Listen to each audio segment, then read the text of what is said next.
People are tuning in every single night to see what Russell Westbrook will do next. James Harden, this guy is elite. It's incredible. I don't think there's anybody more must-see TV than Russell Westbrook. What a game for the Bears. Fierce frenzy of Westbrook in full effect. Russell Westbrook's having an historic season. He's Mr. Triple-Double right now. Whoa, wait a minute now. Now, James Harden is the man who just last week against the Knicks had 53 points, 16 boards, 17 assists. A majestic performance from James Harden. First player in the history of the league to put up a 50, 15, and 15.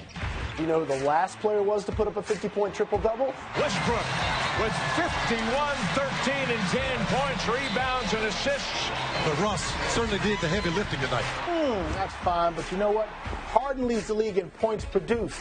Not scored, produced. Well, in the last calendar year, Westbrook has had 31 triple-doubles, more than 16 other NBA franchises have had combined. Scroll through Westbrook's game logs, and it's a test of NBA believability.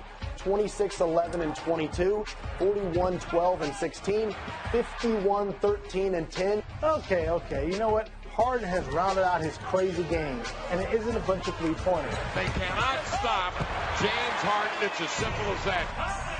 He drives to the basket, he passes to open teammates for shots, and draws fouls while attempting three-pointers. Okay, fine, but the most important part. The Thunder win when Westbrook records a triple-double. More than 80% of the time, in fact. What's that V stand for in MVP again? You know, let me tell you something. When James Harden gets a triple-double, the Rockets are 16-2. And you know what else? Harden's got swag. He's got the beard, the clothes, and the game. Yeah, but think about this for a second. Somehow Westbrook's stat lines are louder even than his outfit, and that's saying something. You might be right, Royce. You might be right. So right now, who is the MVP? Well, my preseason pick was Westbrook. I think that's probably who's going to be the leading vote getter if it was had at this moment. But basketball is funny, man. It's like there's one ball, and so if you have a primary ball handler who can penetrate, score, and dish, that guy is going to rack up the numbers, especially if it's on a good team. They'll win, or a good enough team, they'll win, and they'll be seen as the MVP. The real MVP every year, in other words, the guy who makes his team function better than anyone else, but might do it in such a way where it won't be obvious that he's MVP statistically, is LeBron James, of course. You swap him out with Westbrook or Harden, his team just got worse, their team just got better. He's the MVP. I disagree, obviously. My attitude is that it's James Harden. And when Max uses the analogy that the guy that is there that makes his team better, I think that when you look at Russell Westbrook, you look at his individual heroism, the way that he performs, how electric he is. I look at James Harden and I see a guy that's playing like a LeBron James in terms of his ability to make everybody better. He's averaging better than 28 points per game. He's got nearly 12 assists per game. He's averaging nearly a triple-double. He takes 6 less shots than Russell Westbrook per game. He shoots better from three-point range. The Houston Rockets are #1 in three-pointers made. They got the #2 ranked offense in the entire NBA to the Golden State Warriors. You know, they're #2 in the league to the Golden State Warriors in assists. And obviously, James Harden is the assist leader. And by the way, they're 6 games better than Russell Westbrook's Oklahoma City Thunder and the third seed. Well, again, that's Mike D'Antoni. He made Jeremy Lin look like a superstar. He got Steve Nash 2 MVPs. 2 MVPs. Steve Nash was an excellent player, but 2 MVPs. D'Antoni, if he has his muse as a point guard, his primary ball handler is doing what he wants him to do, the team and the point guard, which is what James Harden really is, will always look better than they actually are. Hold on. Here's the key point, though.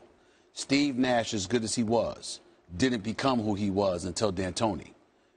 Jeremy Lin, he had his moments with D'Antoni.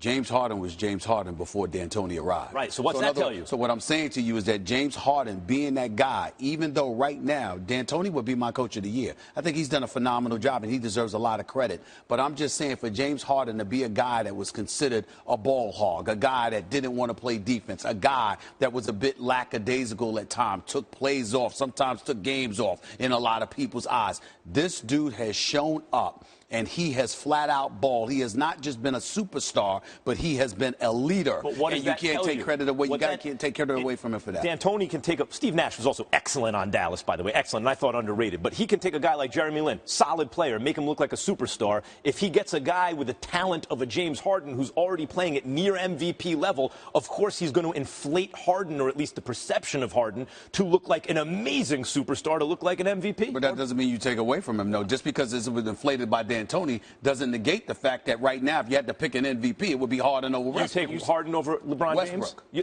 I'm saying LeBron James. No. You take nobody over LeBron James because of LeBron James' resume and tried and proven in the postseason. But in terms of right now, who would be league MVP, it would be James Harden. Westbrook and Harden played on the same team. Harden came off the bench. There's a reason